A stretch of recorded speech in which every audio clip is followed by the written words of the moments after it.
One of the biggest areas of debate in Australia this year has to be that of the potential for nuclear energy to enter the Australian energy mix, and for the total ban on nuclear energy to be lifted.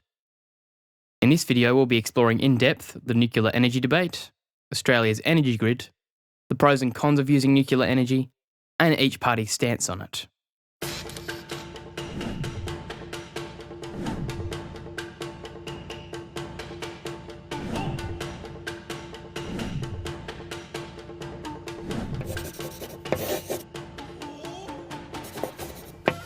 For a little bit of context, we have to go back to the 1990s for the reasoning of why there is a nuclear energy debate in Australia.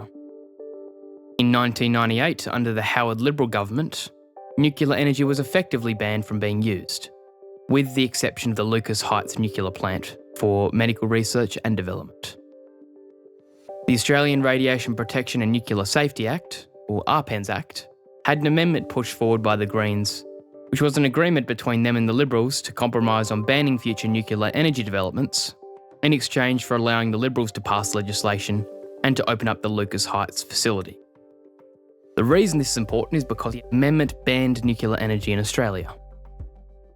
Since then, Australia has seen further regulation on atomic energy and uranium mining, with bans in Victoria and Tasmania, exploration-only rules in force in both Queensland and New South Wales, while Western Australia banning any new uranium mines, making South Australia and the Northern Territory the only areas where mining is allowed with limited government regulation.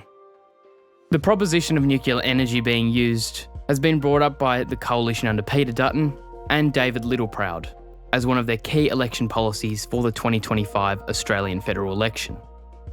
The coalition believes that nuclear baseload power with a clean energy grid is essential to secure Australia reaching its net zero targets by 2050, while ensuring Australians can enjoy low cost, high efficiency, and innovative industries that employ Australians. As for Labor and the Greens, they believe that it's critical Australia moves to an all renewables approach and highlights the upfront costs and long time frame to implement nuclear energy. They also emphasise the need for international competitiveness for renewable energy and battery manufacturing in Australia. On the other hand, the coalition and independent industry experts have highlighted that the lack of consistent baseload power, variation in voltage output, and phasing issues from renewable energies makes the grid prone to brownouts, blackouts, and swells. And as a result, the lack of consistent supply increases the price of electricity and grid hazards.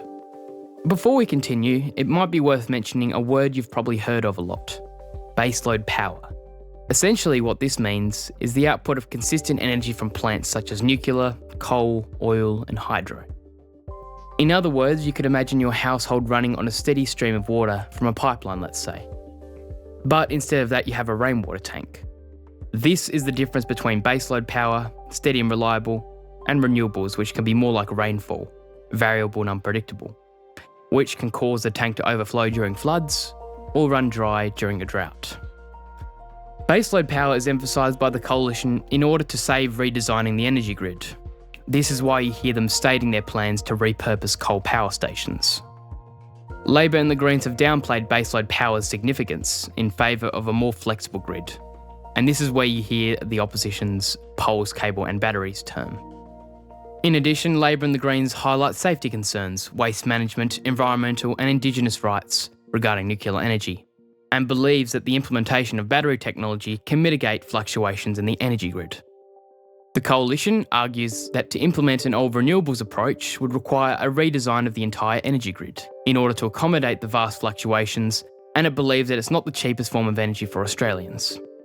It also believes the lack of renewable baseload such as geothermal and biomass will make the grid unreliable, and subsidies for EVs and the development of AI data centres will further drive energy demand, which they believe cannot be met with an all renewables approach.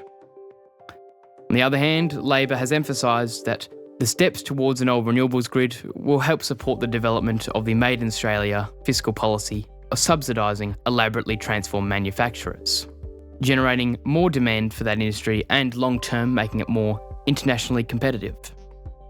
Looking at Australia's predicted energy demand by 2050, it's estimated to increase by 100% according to the Australian Energy Market Operator. with demand across all industry sectors expecting to grow by 1% annually.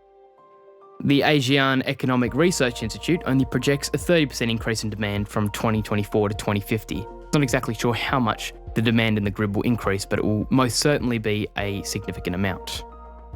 It's also worth mentioning that more Australian states have become net energy importers. This list includes Tasmania, Victoria and New South Wales, leaving South Australia, Queensland and the Northern Territory as net exporters, with WA too far to export its energy production to the rest of the states.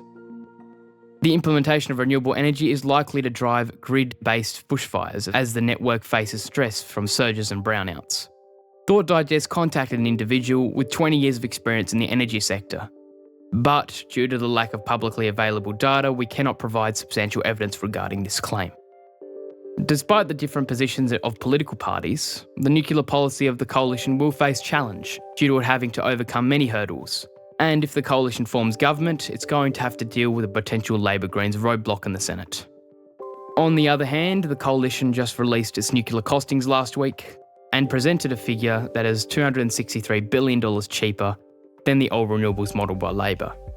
However, if the coalition fails to win the federal election or is unable to achieve a majority in the federal Senate, the nuclear policy of the Liberals will become less practical as Labor will be able to have a second term to implement their own policies, making it more difficult to reverse their decisions and fit in nuclear energy with the grid redesign.